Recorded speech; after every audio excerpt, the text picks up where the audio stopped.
trying to get some gardening done before the rainstorm comes in. Getting rid of all the yellow stuff, the stuff that the plant doesn't need. You know, some people have asked me their plants have yellowing leaves on the bottom. Well, they will. I mean, as the plants grow, it's like us. We shed our skin. They shed the old leaves. See? Underneath here, they're not going to use these leaves. Great for composting. I could drop it in place, but I'm building a new tub for this area. I know it looks like a jungle with my collared plants, but you know what? They're doing so well. And even if we don't eat them all, they make the greatest compost. But as far as yellowing leaves, if the plant's new growth is yellow, you got a problem. It could be overwatering. It could be all kinds of things. Underwatering. It could be diseases or just simply not happy. But as far as the leaves underneath, I would just get rid of them. You know, I'll have to do a video on the papayas, exactly what I did. But I did my papaya trees that are growing down there much different than Gary did. And they grew 3 times the size. And that was because I removed all the leaves the plant didn't need. And I do that with a lot of my plants. If I'm not going to eat it, and the plant doesn't need it, and it's got so many leaves, take it off. If the plant's not going to use it, and you're not going to eat it, then why make the plant take care of it? That's the way I look at it. Just take them off. Now, you never want to take off all the leaves because the plant needs leaves to live. But it doesn't need all its leaves. I mean, think of bonsai plants. They trim all the leaves and they leave certain ones around. You know, so it doesn't need all the leaves, but it doesn't need the ones they're not taking care of. You know, I shouldn't say taking care of. The ones that are not looking that great, it doesn't need it. Because if it's there, and these leaves are yellowing, or they've got some powdery mildew or something, the plant's trying to feed it and take care of it every day. So by taking off all the leaves that I don't want on the plant, I'm encouraging new growth. New young growth that I can use for eating if I prefer younger leaves. And it does depend on what I'm eating. If I'm going to juice it, and I don't juice, I do not juice. I have nothing against juicing. What I do is I blend. I have a method of blending that it's so smooth. I want to get the whole plant. I'm not eating that much where I have to worry about I'm intaking too many greens. I wish I was. So I don't have to worry about that. But I have a method of juicing where I can take collard and Swiss chard and kale and carrots, and I blend it into, it's like a malt consistency. I usually make enough in one day to have in the morning and in the evening, and if I forget, or I should say for dinner, if I forget, I just have it the next day. And Gary and I use that. So I don't juice. I want the fiber in the plant. I want the whole thing. So if I was going to blend, I can use older leaves, you know, the tougher leaves that may not taste as good if I wanted to steam them. So there's a lot of different uses on the plants. The really old leaves that are down here, these things, that's great for compost. Collard makes the greatest compost. I make compost tea out of it by just dropping a bunch of collard leaves in a bucket of water and letting it rot. And, oh, people have asked me about that. That's right. Anyways, let's get back. So letting it rot, and I made a compost tea. Now, people have asked, can you use it straight? You can, and it's never hurt the plants, because sometimes I've dumped it when I needed the bucket.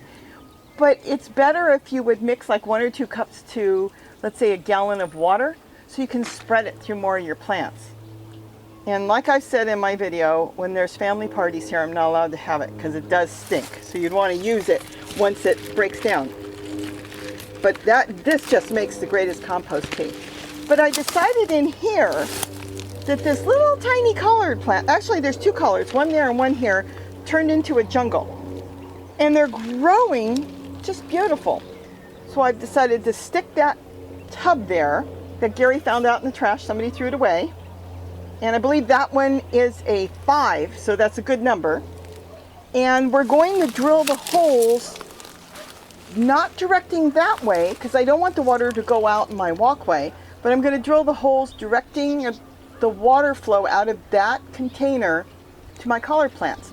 So while I am watering my, let's say I'm going to plant zucchini or some sort of squash in there, when I water it, the tub, it will be feeding all my collards, which will make them even bigger than what they are.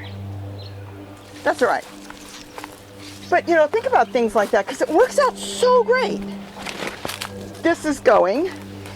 This doesn't need to be here, but I started looking, and the soil under that pot was so good. I'm using that for some of my smaller containers. So once I'm ready, I will fill that in with wood chips, and I'll move that.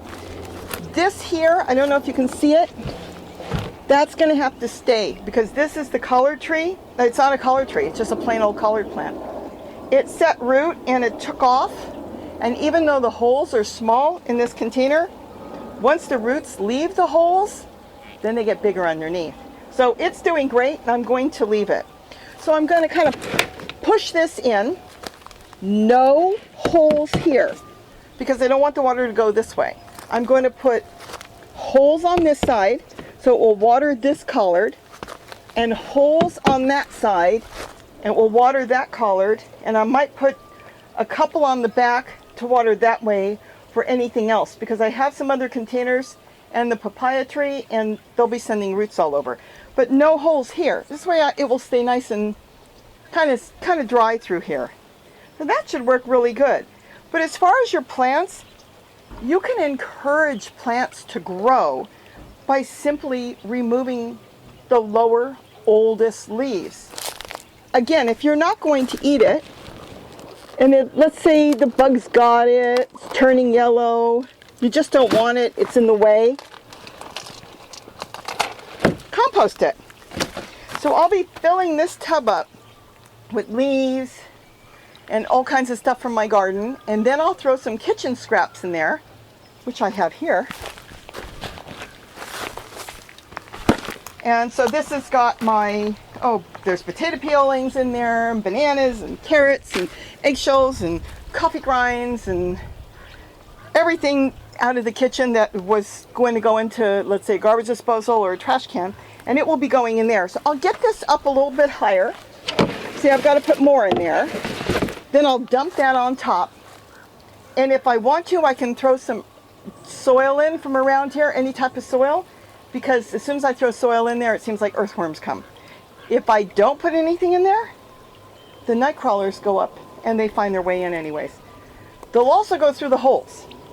For me, I've talked about this all the time, I'm in Southern California. We're normally in a drought. We're going to have a lot of rain coming up right now, but we're normally in a drought. So I make my holes a little bit up, not on the ground. If you're in a wet area, definitely make your holes on the bottom. But we are not in a wet area. So this way I don't have to water it every day. You know, once the plants start growing, there's always that little bit of water that the plants can send their roots down to on the bottom. Even on hot summer days, they'll send their roots down and they'll grab that water. So I make it anywhere from 1 to 2 inches up. So that's what I'm doing in the garden today. My new cutters, since I've lost my pair somewhere. I either lost it or I put it in a really safe place. So here's some brown stuff that I picked already. This is interesting. I put this to the side and threw some collard leaves in here, and now I'm looking and it's full of earthworms. They came because I threw collard leaves in there. I don't think you can see it. They're full of earthworms, the whole thing. Okay, you know what? I'll give it some kitchen scraps right now. I'll put back the collard leaf, kitchen scraps, and they should be good. And I'll leave it in there, and then I'll probably end up dumping it in there, or I'll set this up and put this pot on top. And that's what I do with a lot of my containers before I plant in it. I put pots with plants in it on top. So I might do that. I'm not sure, but today I just wanted to get in the garden, do a little bit of work before the rain comes, trim out what I don't need, And that's it for today. So, kind of just wanted to say hello. And again, trim your plants. You don't need to leave a lot of stuff that the plant doesn't need. Again, it will encourage growth and you'll get really nice growth on the top for your vegetable plants. I do this to everything. I do it to all my kale, my broccoli. I do it to everything. And then you get new growth. And look how big it made my collard. So with that, have a great day and don't forget to eat what you grow. Bye-bye.